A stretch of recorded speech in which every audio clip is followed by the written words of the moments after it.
Que Dieu nous bénisse tous. Amen. Je salue la présence de chaque frère et chaque sœur, plus particulièrement la présence des serviteurs de Dieu, les prédicateurs, le frère Jean-Claude, le frère Kanda. Nous saluons également la présence de tous ceux qui travaillent dans l'œuvre de Dieu ici, ceux qui sont dans les instruments, dans les chants, dans les programmes, même ceux qui nettoient et qui arrangent des chaises. Alléluia. Nous faisons le même travail. Seulement, c'est que moi je fais maintenant, c'est d'apporter la parole de Dieu. Il n'y a aucun travail qui est plus que nous. Alléluia. Nous pouvons nous lever pour lire les Écritures. Nous pouvons aller dans Jean 3. Jean 3, premier verset. Nous irons jusqu'au 5e. Je vais lire si nous sommes tous là. J'ai lu le Seigneur. Mais il y eut un homme d'entre les pharisiens nommé Nicodème, un chef des Juifs, qui vint lui auprès de Jésus des nuits et lui dit, Rabbi, nous savons que tu es un docteur venu de Dieu, car personne ne peut faire ces miracles que tu fais si Dieu n'est pas avec lui. Jésus lui répondit, en vérité, je te l'ai dit, si un homme n'est né de nouveau, il ne peut voir le royaume de Dieu. Nicodème lui dit, comment un homme peut-il naître quand il est vieux? Peut-il rentrer dans le sein de sa mère et naître? Jésus répondit, en vérité, je te l'ai dit, si un homme n'est né d'eau et d'esprit, il ne peut entrer dans le royaume de Dieu. Ce qui est né de la chair est chair, et ce qui est né de l'esprit est esprit. Ne t'étonne pas que je t'ai dit, il faut que vous naissiez de nouveau. Nous pouvons prier Dieu. Prions tous ensemble pour recommander avec toute la parole de Dieu. Merci Seigneur notre Dieu de ce moment que tu nous donnes pour écouter, pour Père éternel, avoir de révélations venant de toi. Seigneur, que l'homme qui est devant ses frères et sœurs soit banni, mais que le Saint-Esprit de Dieu prenne place, Seigneur. Révèle-nous des choses que le monde ne connaisse pas, car ces choses sont réservées aux élus que nous sommes. Merci Seigneur pour ce moment. Nom du Seigneur Jésus-Christ. J'espère que tu fais toujours debout, que chacun se remette entre les mains du Saint-Esprit de Dieu. Demande que cet Esprit de Dieu t'utilise pour comprendre sa parole. Car on ne peut comprendre la parole de Dieu que par révélation. Et à ce moment-là, je chante les cantiques. Vous priez à l'intérieur de vous. Vous vous remettez entre les mains de Dieu. J'ai l'assurance de mon salut par la présence du Seigneur Jésus. Son sang m'a lavé, m'a racheté.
secrets du cœur. Je veille en attendant ton retour. Je suis comblé sûr de ton amour. C'est mon histoire, c'est là mon chant. Louez mon sauveur le jour durant. C'est mon histoire, c'est là mon chant. Louez mon sauveur le jour durant.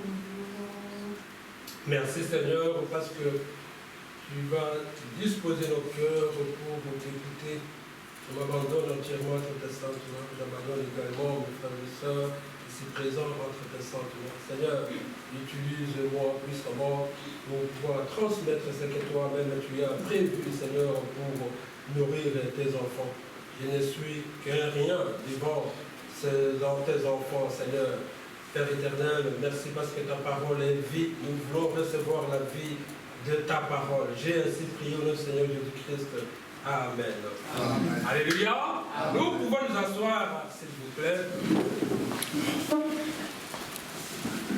Nous avons lu qu'il y eut un homme d'entre le pharisien nommé Nicodème, un chef des Juifs. Nicodème n'était pas un rien. C'était un homme censé connaître les Écritures. C'était l'un des enseignants de la parole de Dieu dans leur temps. Alléluia. Amen. Il n'était pas un citoyen simple comme n'importe quel citoyen. Il était un homme connu.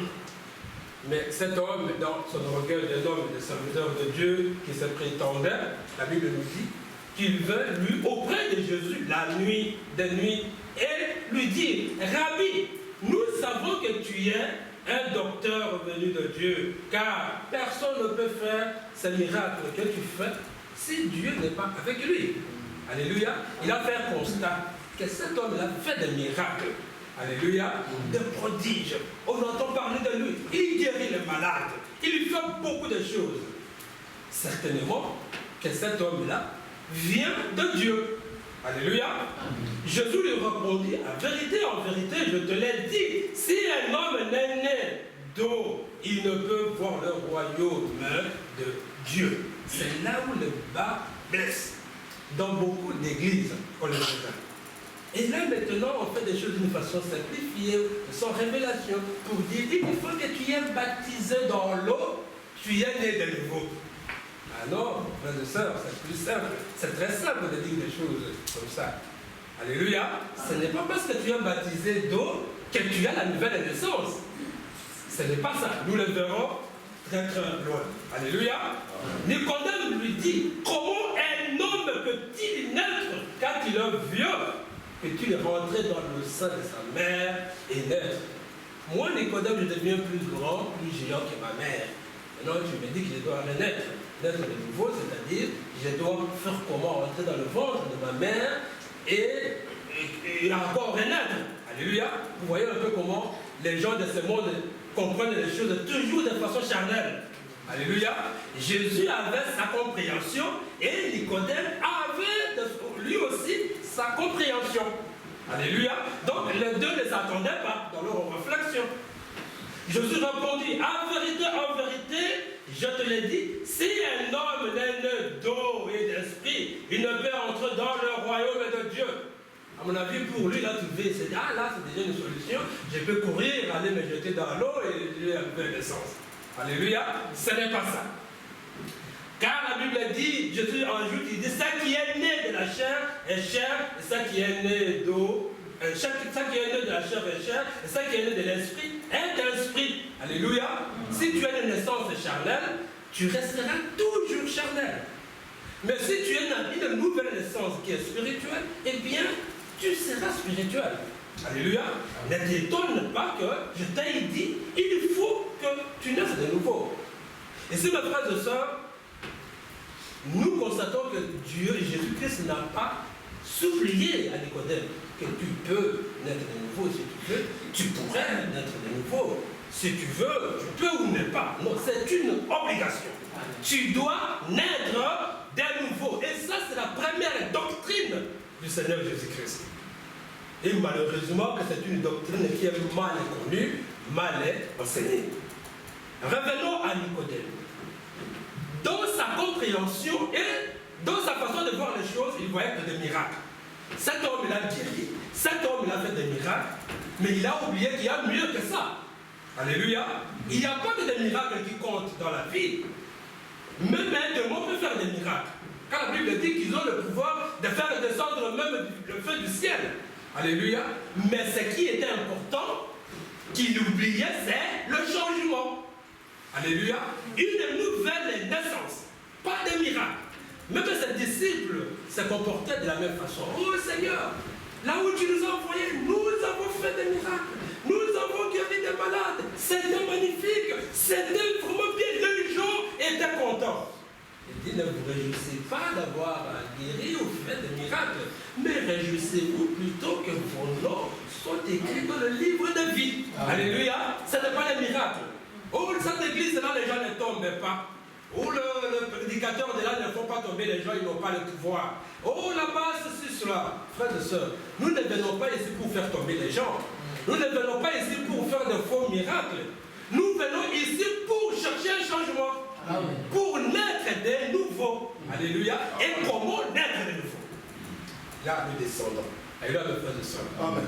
Le prophète dit au paragraphe 30, il dit, il faut naître de nouveau pour voir.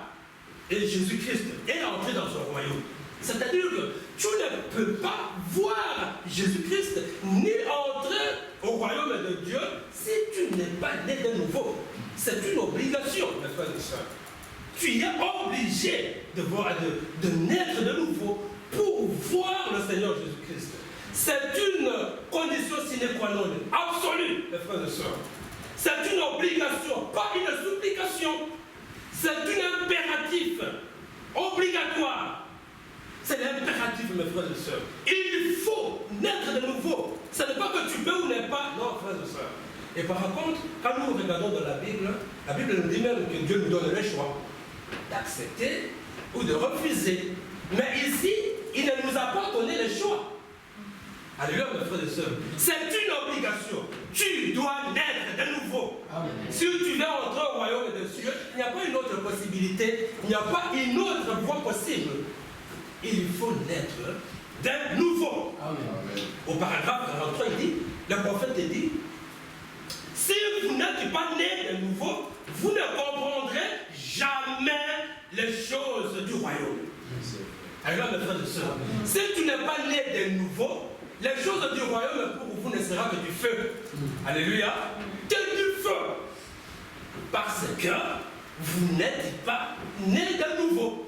Vous voyez que naître de nouveau, pour nous, c'est une nécessité, une obligation. Sinon, nous allons perdre notre temps sur la terre, à l'église, chanter, adorer, aller tous les matins ou faire des dons. Tu peux faire tous les dons que tu veux, donner de l'argent à tous les mendiants dans la rue de Bruxelles. Mais si tu n'es pas né de nouveau, frères et sœurs, tes œuvres-là, c'est nul. Alléluia, mes frères et sœurs. Dieu ne va pas t'accueillir avec un cœur tordu parce que tu donnais, tu aidais les pauvres. C'était bien, mais l'essentiel, tu ne l'as pas fait. Le changement. Alléluia. Amen. On ne peut pas être dans le royaume de Dieu avec ses corps, dit le prophète. Pas avec ses corps. Pourquoi? C'est un corps pourri, un corps du péché, un corps corrompu, c'est un corps mondain. Amen. Et dans le royaume de Dieu, ce n'est pas le royaume des mondains, ce n'est pas le royaume des corrompus, ce n'est pas le royaume des gens pourris. Non, frères et sœurs, il faut autre chose. Amen. Pour entrer au royaume de Dieu. Amen. Pas avec ses corps. Alléluia, mes frères et sœurs. Il nous faut une autre chose, frères et sœurs, pour entrer au royaume de Dieu. Quand on est né de nouveau, on comprendra les choses du royaume de Dieu par la révélation. Amen. Quand vous êtes né de nouveau, vous comprendrez les choses de Dieu, mais par la révélation. Dieu va se révéler à vous. Dieu va vous parler. C'est comme un jour il posait une question à ses disciples. Que disent les hommes, les gens que je suis? Oh, ils ont dit, tu es le prophète. Les autres disent que tu es peut-être Moïse ou Élie. Ah oui, c'est bien, ça c'est eux qui le disent, mais vous êtes avec moi tout le temps. Qui dites-vous que je suis? Eh bien, dites que vous êtes l'envoyé de Dieu. Alléluia. Et Jésus répondit et lui dit, ce n'est ni la chair ni les soins qui t'ont révélé cela, qui t'ont révélé, mais c'est le Père dans les cieux qui t'a révélé cela. Et sur ces rangs, les rangs de quoi? De la révélation que tu as de moi, que je bâtirai mon église. Regarde mes frères et sœurs. Et que donc l'église de Dieu vivant n'est bâtie que sur la révélation. Ce n'est pas n'importe quelle révélation. Alléluia. La révélation de Seigneur Jésus-Christ. Et maintenant Jésus pour vous c'est qui? Regarde mes frères et sœurs. Si vous n'êtes pas né de nouveau, vous ne comprendrez jamais les choses de Dieu. Vous n'aurez pas la révélation de Dieu. C'est ça. Regarde mes frères et sœurs. Dieu va se révéler à vous et Dieu va vous donner beaucoup de révélations. Alléluia. Lisons tout petit peu dans Matthieu 11, verset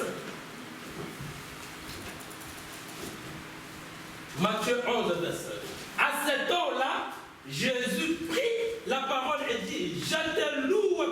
Je veux que l'on lise tous ensemble. Hein? Ah oui, tu vois tous ensemble. C'est important parce que j'aime bien cet endroit. À ce temps-là, Jésus prit la parole et dit, je te loue, Père Seigneur du ciel et de la terre, de ce que tu nous as envoyés dans une école théologique. Non. Alors recommençons. On enlève ça, ce n'est pas bon. On enlève les choses que tu nous as envoyées dans une école théologique. On enlève. On recommence. À ce temps-là, Jésus prit la parole et dit, je te loue, Père Seigneur du ciel, de la terre, de ce que tu as aux sages et aux intelligents, et de ce que tu nous as révélé aux enfants. Alléluia. Ce n'est pas je te loue, Père, du fait que tu nous as donné l'argent pour aller faire la théologie, que tu nous as donné la possibilité de devenir des prêtres, que tu nous as donné la possibilité de devenir des sœurs religieuses, que tu nous as donné la possibilité d'étudier, de devenir des docteurs. Non. Mais de ce que tu nous as fait, cette grâce-là, mes frères et sœurs, de comprendre la révélation de Dieu. Tu as caché ces choses-là aux sages, aux docteurs, à Nicodème. Parce que Jésus n'a pas compris. Mais comment se fait-il que cet homme était un docteur? Mais il n'arrive pas à comprendre ces choses. Alléluia, mes frères et sœurs. Un docteur, un enseignant, mais il n'arrive pas à comprendre ces choses. Et là, mes frères et sœurs, il ajoute au verset, il dit, oui, Père, j'ai lu de ce que tu l'as voulu ainsi. Amen. Si Dieu nous a fait la grâce d'avoir sa révélation ici, si Dieu nous a fait grâce de nous donner ce que les grands, soit disons les grands, ne comprennent pas, c'est par la grâce. Amen. Merci Seigneur, parce qu'il a voulu ainsi que vous et moi qui sommes de rien. Il y en a même qui n'ont pas étudié. Vous voyez, mes frères et sœurs, tu peux avoir la révélation de Dieu même si tu ne sais même pas lire. Parce que Dieu ne tiendra pas compte de tes écritures, de ton instruction. Il va te parler, te révéler, même dans ton sommeil. Alléluia, mes frères et sœurs. Donc, les études ne comptent pas. Même le prophète, nous savons bien qu'il n'a pas fait des études. Alléluia, même son anglais, c'est un anglais vraiment terre à terre. Mais avec une forte révélation dedans. Car même les docteurs dans la théologie se disaient, mais où a-t-il appris ces choses? Alléluia, mes frères et sœurs. Il a reçu la révélation de Dieu. Alléluia. Ce ne sont pas des choses qu'il faut chercher à se prouver, à étudier. Il y a quelqu'un qui m'a envoyé un message pour me dire, frère Placide, mais en tout cas c'est bien. Est-ce que tu peux aussi faire la théologie? Il a dit non, mais je n'ai pas besoin de la théologie. Alléluia. J'ai ma théologie qui est céleste. Amen. Alléluia, mes frères et sœurs. Amen. Au paragraphe 36, le prophète dit ceci. Le sujet est tellement important, mal compris, qu'il y a différentes interprétations. C'est un sujet mal compris, mal enseigné, que les gens interprètent comme ils veulent. Alléluia. Il n'y a pas de révélation. Ou soit, on ne l'enseigne pas. Parce que si nous enseignons ça, les gens trouveront que ce n'est pas nécessaire. Ils ne viendront pas à l'église. Nos bases seront vides. Ce que nous voulons, c'est d'enseigner les richesses, enseigner l'argent, que Dieu va vous bénir, vous serez des riches. Là, nous aurons beaucoup d'argent, beaucoup de gens. Alléluia. Nous, ici, on n'a pas besoin que les choses soient remplies pour rien. Nous voulons que les choses soient bien comprises, qu'il y ait un changement. Amen. Alléluia, mes frères et sœurs. Alors, d'autres enseignent ceci. Venir ici et être reconnu par la congrégation, par l'assemblée, et donc tu es né de nouveau. Parce que notre thème, c'est la nouvelle naissance. Ce n'est pas parce que tu es ici dans l'assemblée qu'automatiquement, nous pouvons te considérer que tu es né de nouveau. De toute façon, ce n'est pas comme ça qu'on est de nouveau. Alléluia. D'autres peuvent dire, accepter Christ comme Seigneur et Sauveur, donc tu es né de nouveau. C'est bien, mais ce n'est pas encore suffisant. Ce n'est pas parce que tu l'as accepté comme Seigneur et Sauveur que automatiquement tu es né de nouveau. Il y a encore du chemin à faire. Amen. Alors mes frères et sœurs, vivre dans un couvent de sœurs, prier le matin, midi, tout le temps, faire un groupe de gens qui ne voient pas l'extérieur, qui restent enfermés des années, et que là vous êtes nés de nouveau. Non, frères et sœurs, ce n'est pas ça qui va nous amener à la nouvelle naissance. Ce n'est pas parce que tu as été au séminaire et tu as fait des études de séminaire que tu es devenu prêtre, que tu es automatiquement un homme né de nouveau. Non, frère. Alors, mes frères et sœurs, ne simplifions pas ces choses, dit le prophète. Ah, il y a d'autres qui disent que la nouvelle naissance, comme Jésus l'a dit au chapitre, au verset 5, que si un homme est né d'eau, c'est-à-dire baptisé dans l'eau, et il est né de nouveau, non plus. Et là, mes frères et sœurs, beaucoup de gens ont été baptisés, mais ils n'ont pas né de nouveau jusqu'à aujourd'hui. Et là, mes frères et sœurs, ils mènent toujours la vie qu'ils avaient avant le baptême. Est-ce que je me trompe, mes frères et sœurs? Il y a d'autres qui sont rebaptisés, parce qu'il veut naître de nouveau. Et pour lui, la solution qu'on lui a enseignée, c'est d'aller se plonger dans l'eau. Même si le baptême était bien, au nom du Seigneur Jésus-Christ, plonger dans l'eau, mais ce n'est pas suffisant. Alors, mes frères et sœurs, pour se prétendre avoir une nouvelle naissance, non, mes frères et sœurs, non. Le prophète dit ceci, que l'eau ici dont il est question, c'est la parole de Dieu. Ce n'est pas l'eau de la rivière, ce n'est pas l'eau naturelle.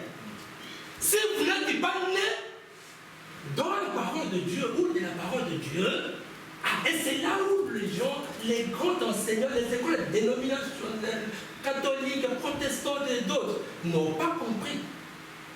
Parce qu'ils n'ont pas la révélation. Ils pensent toujours au baptême pour avoir la nouvelle naissance.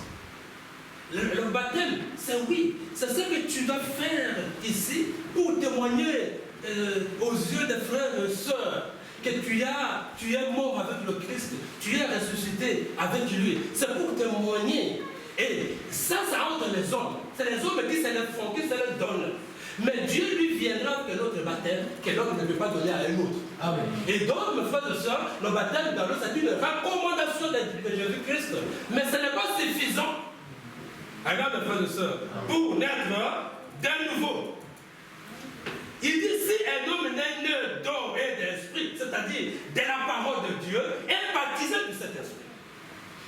C'est-à-dire que tu dois avoir la parole de Dieu, véritable parole de Dieu. Ça aussi c'est bien, mais ce n'est pas encore suffisant. Et il faut avoir aussi le baptême du Saint-Esprit.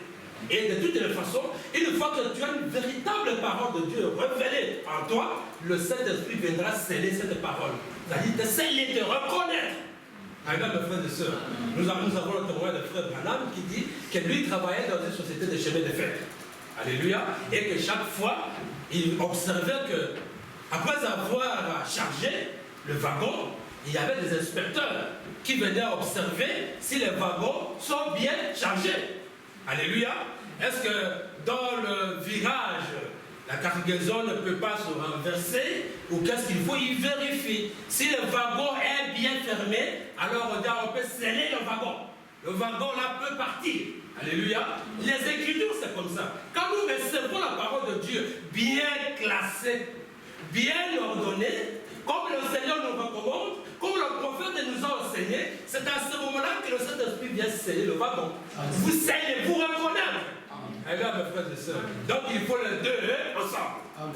Ce n'est pas que tu as la parole de Dieu, commencer à nous citer les brochures, le paragraphe et tout ça, et c'est tout. Il faut aussi le baptême de cette nation. Amen, mes frères et sœurs. Parce qu'il y a trop de citations maintenant. On perd le temps longueur de la journée, citation, référence telle, c'est bien. Mais est-ce qu'il y a une autre chose qui manque? Le baptême de cet esprit. Est-ce qu'on se comprend, mes frères et sœurs? Et la Bible nous dit ici qu'il y a des naissances nouvelles. Quand on dit une nouvelle, c'est-à-dire il y avait une autre naissance. On ne peut pas parler d'une nouvelle sans parler de l'ancienne. Sinon, la Bible allait dire la naissance. Mais ici, on ne parle pas de la naissance. On parle de la nouvelle. C'est-à-dire qu'il y en avait une autre naissance avant. Alors, mes frères et sœurs, c'est là qu'on va voir, on arrive. Je vous en prie d'être vraiment attentifs. Pour ceux qui veulent le noter, peuvent le noter. Dans la nouvelle naissance, ou dans la naissance, nous prenons la nouvelle naissance, nous avons deux naissances. Nous avons une naissance physique. Ça, c'est la première. Parce que la Bible dit que c'est le physique qui vient avant le spirituel. Est-ce que nous sommes d'accord, mes frères et sœurs? Avant que tu ne naisses de nouveau spirituellement, il faut que tu sois présent ici. Que tu naisses, que tu existes. Comme tu existes, alors à ce moment-là, on viendra et que Dieu viendra te baptiser de cet esprit. Il faut d'abord avoir une naissance physique. Et par après viendra la naissance spirituelle. Alléluia. Et donc nous avons deux types de naissance. Une naissance physique et une naissance spirituelle. Mais quand on parle d'une naissance, il y a un élément important qui manque. C'est quoi? Une sémence. Alors, mes frères et sœurs, une femme ne peut pas tomber enceinte comme ça sans avoir reçu une sémence. Alors, mes frères et sœurs. Et dans la naissance physique, c'est une naissance qui n'a pas été prévue par Dieu. Ah non. Ce n'est pas de cette façon que Dieu avait prévu. C'était un événement précipité par Ève et le serpent et Adam. Alléluia. C'est pour cela que cette naissance-là est bannie. Parce que si cette naissance était approuvée par Dieu, Dieu n'allait pas chercher une autre nouvelle naissance. Amen, mes frères et sœurs. Il allait maintenir la première naissance. Amen. Mais comme la première naissance était abîmée, alors maintenant il faut une autre naissance. Amen. Pour corriger la naissance qui était abîmée. Nous sommes d'accord, mes frères et sœurs. Et donc, la première naissance qui n'était pas selon le programme de Dieu, nous a amenés à la mort. C'est une fausse naissance. Une naissance charnelle. Une naissance mortelle, animale. N'oubliez pas qu'un enfant de Dieu, qui est un homme, qui est né et qui n'a pas Dieu, il reste animal. Un homme animal. Pourquoi? Tout ce qu'il fera, vous verrez l'animalité dans son comportement. Il n'a rien, vous voyez, il n'a pas de retenue. Même s'il a reçu les instructions de la société, il a étudié, mais vous constaterez que c'est un homme qui est resté animal. Alléluia, mes frères et sœurs. Et cette naissance, Dieu ne l'a pas acceptée. Nous allons dans Genèse 3 au verset 6. La tentation et la chute. Soyons attentifs, mes frères et sœurs. Parce que nous entrons maintenant au vif du problème. Genèse 3, 6. La femme vit que l'arbre était bon à manger et agréable à la vue, et qu'il était précieux pour ouvrir l'intelligence. Elle prit de son fruit et la mangeant. Elle a donné aussi à son mari, qui était auprès d'elle, et il la mangeant. Elle a, mes frères et sœurs. C'est-à-dire que Dieu leur avait interdit de toucher à ce fruit. Mais maintenant, comme l'enseignement était mal donné, On nous présentait quand on était des enfants, des petits dessins d'un arbre, avec le serpent qui est dedans, et commençait à donner à Ève. Et à partir de là, mes frères et sœurs, que l'enseignement était carré. Alors, mes frères et sœurs, il ne faut pas peut-être qu'ils voulaient faire une sorte de et faire la pudeur. Chercher quelque chose pour éviter que ça ne blesse pas la compréhension ou des gens ou comment.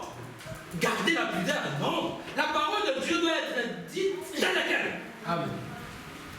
Si Ève a été déflorée, on doit dire qu'Ève a été déflorée. Si elle a été connue physiquement, on doit le dire. Ne représentons pas cela sous forme d'un arbre, d'où est une pomme ou quelque chose de ce genre. Non, frères et sœurs. Alléluia. Ève a été tentée, le diable savait le plan de Dieu. Il a dit non, non, non, je dois faire tomber ce plan.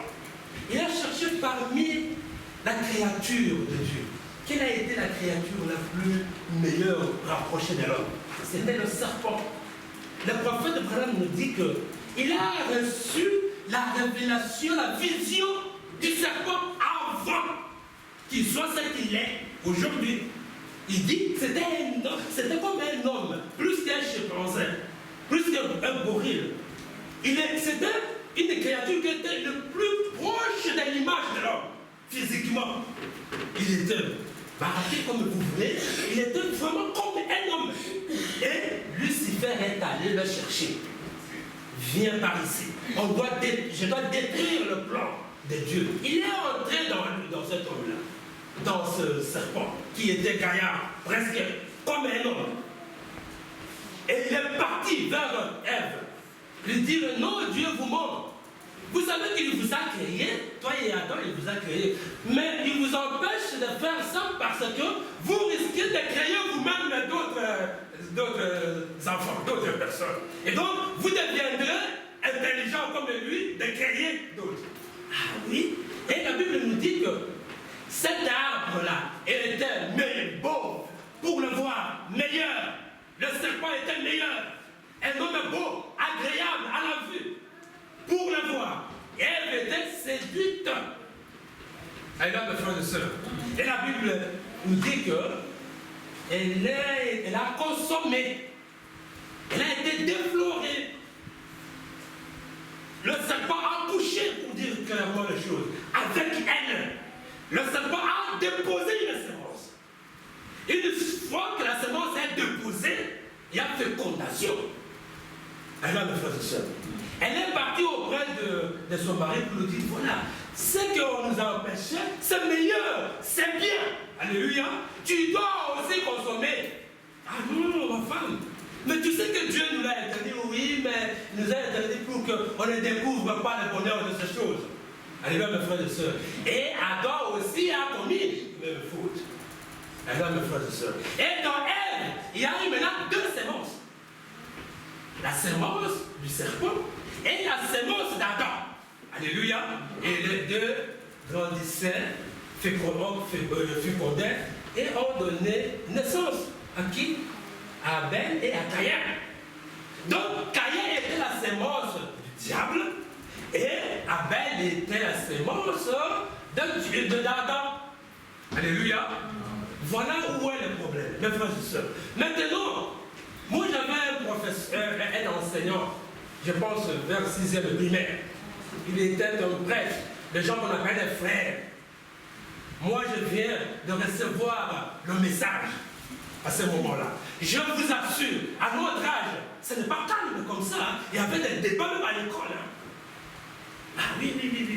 Entre nous, ce qu'on appelait à ce moment-là les branhamistes, et ceux qui étaient un peu proches de nous dans le débat, c'était le témoin de Jéhovah.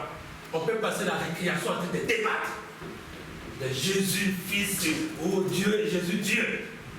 Mais un jour, mes frères et sœurs, le moment de cours de la religion, le frère là qui était un proche de la famille est venu nous donner le cours de la religion. Il pensait que Placide, c'était encore un Placide qu'il connaissait, alors que c'était un Placide qui a connu autre chose. Ah oui. Mes frères et sœurs, moi j'ai apporté ma Bible. Il dit ceci. Il a parlé de ça, de la pomme. Hein. Et moi j'ai sorti tout ça que. On dirait que le prédicateur là m'avait préparé le dimanche. Et le mardi, on avait la même cours de religion. Le débat sans fin. Il était énervé. Il était complètement perturbé. Il dit ça, je lui cite un verset biblique. Regardez ici. Ce n'est pas la pomme. Donc, il était agité, mes frères et sœurs. Après, il a pris mon cahier pour dire que je dérange à l'école, en classe. Et là, mes frères et sœurs, il ne voulait plus me voir dans son cours. Plus. Après, il voulait voir, est-ce que la famille a vu ce qu'il a écrit? Et moi, j'avais caché, je ne voulais pas montrer. Et là, mes frères et sœurs, parce que je savais que je n'aurais fait du mal. Tellement, ce qu'il nous a enseigné n'était pas vrai. Et je ne pouvais pas consommer ça. Et je ne voulais même pas que mes collègues consomment les mensonges. C'est peut-être mon défaut, le mal à ce moment-là. Alléluia. Alors, je veux vous donner quelques preuves pour vous montrer que ce n'était pas un arbre, comme on le dit. Mais quand la Bible parle d'un arbre qui a été agressé par des gelettes souterraines et tout ça, est-ce que la Bible parlait vraiment d'un arbre physique? La Bible parlait d'une église. Alors, mes frères et sœurs, de la parole de Dieu qui d'âge en âge était détruite par des doctrines des hommes. Mais on ne parle pas d'un arbre, mais seulement il y avait une tige qui était restée pour que cet arbre puisse encore redonner vie. Alors, mes frères et sœurs, ce n'est pas un arbre physique. C'était l'église. L'église, c'est vous et moi. C'est nous. Alors, mes frères et sœurs. Et quand la Bible dit aussi, dans la parabole de figuier stérile, Jésus qui venait et voyait un figuier, dit, mais à ce moment-ci, ce figuier doit porter des fruits. Alléluia. J'ai faim. J'arrive. Il arrive, il dit, mais ce figuier ne porte pas. C'était la parabole, hein. Quand on parle de parabole, c'est-à-dire quelque chose qui n'a pas existé comme ça. Mais il a dit ça d'une façon imagée pour prédire ce qui va venir. Alors, mes frères et sœurs, et Jésus arrive, il voit que ce figuier ne porte pas de fruits. Mais il a dit, il a maudit le figuier. Que jamais de toi naîtra un fruit. Alléluia, mes frères et sœurs. Et la Bible plus loin, il dit qu'un arbre qui ne porte pas de fruits sera coupé, jeté au feu. Alléluia, plus loin, on nous parle que nous sommes comme un arbre. Si nous ne produisons pas de fruits, nous serons coupés et jetés. Ce jour-là, mes frères et sœurs. Donc, l'arbre ici, ce n'était pas un arbre physique, c'était une parabole. Alléluia, mes frères et sœurs. Et alors maintenant, je vais vous donner un autre exemple. Ce n'est pas pour vous convaincre. Je ne suis pas là pour vous convaincre, mais je vous donne des preuves, même simples, pour vous montrer que c'est un faux. Alors, mes frères et sœurs, quand un parent constate que son fils a commis une faute ou a volé, il l'attrape, il frappe son bras. Toi là, mouyibi, si son fils se promène tout le temps, n'est pas à la maison, tes pieds ici ne sont pas en place. Si son fils parle beaucoup, il dit alors, mes frères et sœurs, qu'est-ce que le parent fait? Le parent punit la partie de l'organe qui est mise en cause. Nous sommes d'accord, mes frères et sœurs. Mais Dieu a agi de la même façon avec Ève. Dieu a frappé la partie qui a été mise en cause par Ève. Alors, nous allons lire. Allons dans Genèse, mes frères et sœurs. Genèse 3, au verset 18. Punition. Dieu utilise toujours la même méthode que tous les parents. Il punit l'organe mis à cause. Il dit à la femme, j'augmenterai la souffrance de ta grossesse. Alléluia. Et tu enfanteras avec douleur. Tu enfanteras avec douleur. Et coupe au bota, au binisa moana, na ndenge parti à l'autre na wana de moto, et ça les défauts, na punir yango, et qu'on souffrir. Et là, mes frères et sœurs, je ne sais pas si on se comprend. Amen. Alors, mes frères et sœurs, l'organe qui a été mis en cause. Et quand la Bible dit que ça se trouvait au milieu du jardin, tu sais qu'on a tellement été pudeurs qu'on avait caché la vérité. L'organe qui est au milieu du jardin. au milieu du corps de l'homme. C'est son parti intime. Soyons clairs avec ces choses. Alors, mes frères et sœurs, si on ne dit pas la vérité, on va se comporter comme les autres, sans dire la vérité aux enfants de Dieu. Ils vont grandir, même des petits vont grandir avec ça. On a donné, le serpent est venu comme ça avec un fruit et il a donné à Ève. Non, les enfants. Ève a été déflorée, connue par le serpent. Le serpent était sous forme d'un homme. Et la Bible nous dit que Ève a eu le plaisir de le voir. C'était beau à la vue. C'était un homme comme un homme beau. Et Dieu l'a frappé où? Le serpent, mais dans sa beauté là. Que désormais, on dit qu'on il a changé de forme. Amen. Tu vas commencer à ramper, à mordre dans les sols.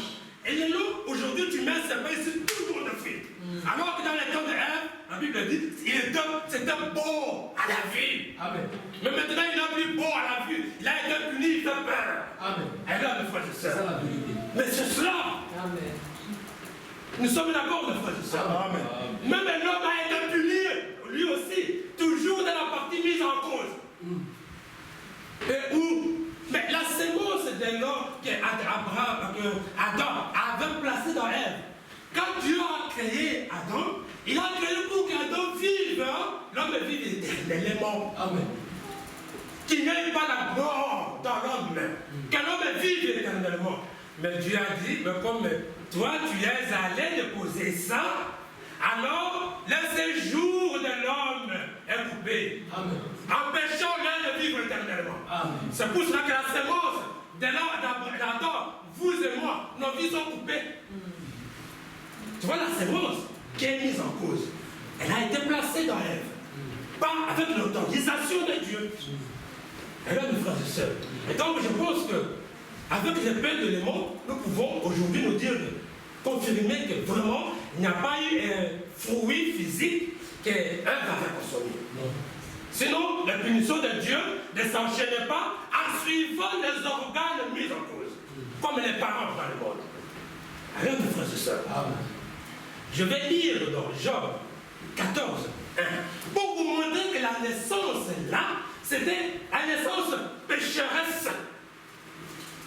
Quand un homme est né dans cette voie-là, il est né avec la malédiction en même temps, maudit en même temps. Quand on te dit, non, malédiction. Et là, mes frères et sœurs, non, ouf, ma pète. Tu es de la sémence d'Adam. Une sémence punie, maudit. Vous pouvez dire, oui, Dieu, mais il a envoyé Jésus, tout cela, oui, mais la conséquence du péché doit rester. Alors, mes frères et sœurs. Alors, Job 14, 1, la Bible dit ceci. L'homme est né de la femme, sa vie est courte, sans cesse agité. Il est né, il est coupé comme une fleur. Il fuit et disparaît comme un homme. Alléluia, mes frères et sœurs. Ce n'est pas l'âge que j'avais il y a plus de 30 ans. Ce n'est pas l'âge que papa a il y a plus de 60 ans. Ce n'est pas l'âge que frère Jean-Claude a. Vous voyez qu'il y a la punition. Et cette punition fait qu'au jour le jour, il y a un vent qui vient, qui s'abat sur nous. Et nous détruit, mes frères et sœurs. Si nous prenons congé, et que 5 ans après on revient ici, tu vas voir que tout le monde est tapé d'un vent de vieillesse. Et bien, mes frères et sœurs, la punition. Et jusqu'à ce que tu disparaisses de la face de la terre. Amen. Et bien, mes frères et sœurs, alors qu'au départ, Dieu avait voulu que l'on vive éternellement. Amen. Et bien, mes frères et sœurs, à cause de la faute, la punition est arrivée. Le froid de la mort a soufflé sur nous. Les vents de la vieillesse. Et nous disparaîtrons ici un à un. Si Jésus tarde encore à venir, tu reviens ici, c'est Nathan qui commence à te chercher. Tu descends dans la voiture et c'est lui qui va prêcher. Et là, mais le frère Placide, comment vous êtes venu avec lui et il descend et toi, maintenant tu ne sais plus taper par le vent de la vieillesse. Et tu sais même assis-toi par là et toi, tu baves. Alors, mes frères et sœurs, tu baves, tu écoutes et tu te dis, Banoyo.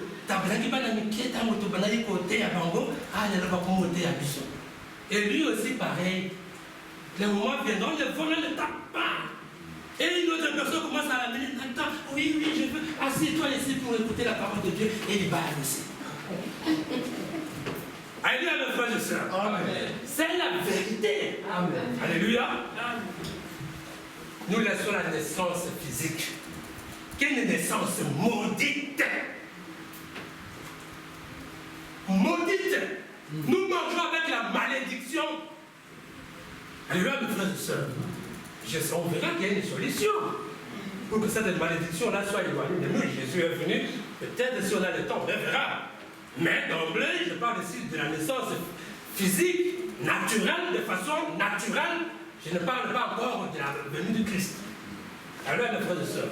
Entrons maintenant dans la nouvelle naissance. Je vais ajouter un petit mot pour la naissance physique. La naissance physique est en bas. La naissance est en bas. Nasser, namoti. Alléluia. Mais la nouvelle naissance est en haut. Amen. C'est ça la différence. La naissance physique est en bas. Et au bout de la nuit, vous allez avoir la matérielle à vous. Vous voyez pas que ça mettait au coup, pas pour nous, hier soirée, l'enlèvement bien, tu restes toujours. Jusqu'au jugement. Alléluia. Mais la nouvelle naissance est en haut. Amen, mes frères et sœurs. Amen. Alors, et dans ça, il faut aussi une sémence. Hein. Même dans les spirituels, il faut aussi une sémence. Matthieu 13, verset 23. Les semeurs et les terrains. Nous allons voir que la sémence ici, c'est la parole de Dieu. Ce n'est pas la sémence que Adam avait mis dans Ève ou serpent, non.